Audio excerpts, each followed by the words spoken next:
Welcome to Veggie Patch Ideas. Today we're doing garlic.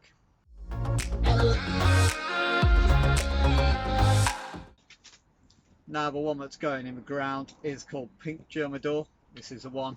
We'll go outside, we'll show how it's done, and dead simple really. It's better to do it in October before the ground freezes. So let's get to it. As you can see, the cloves are inside. Let's peel off the outer layers.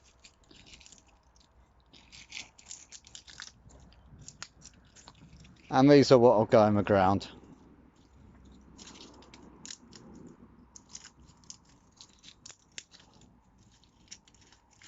In case you're new to all this, we plant them flat side down. So there's a base and the little pointy bit is the top. So it goes into the ground like so. So this one's nice and easy. We get a line. Mark out where we want to go, keep it straight to keep the weeds out, flat end down, and we just pop them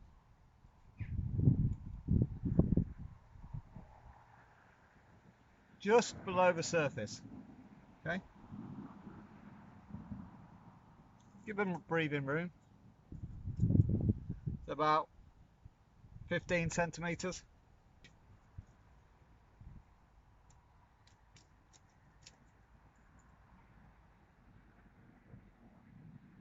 If you're wondering why I have my beds this sort of size, it's so you can reach in from each side. So each bed is a metre, so you can either reach right over or work from either side.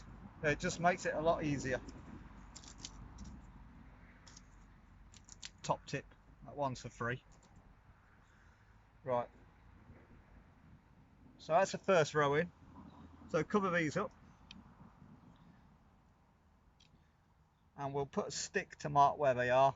They'll just come up behind that stick, and then we'll repeat until I've run out of garlic basically. So I'll probably get 2 or 3 rows in. I know money's tight for everyone, so you don't have to buy packets like this. You can use the supermarket ones.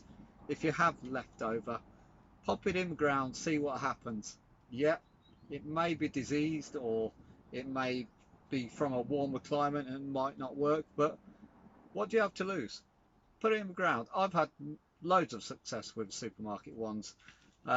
If you want a proper one, clearly use the seed garlics, because they are disease free and meant for regrowing. But there's always a sneaky chance you can get a few decent cloves out of the supermarket one as well.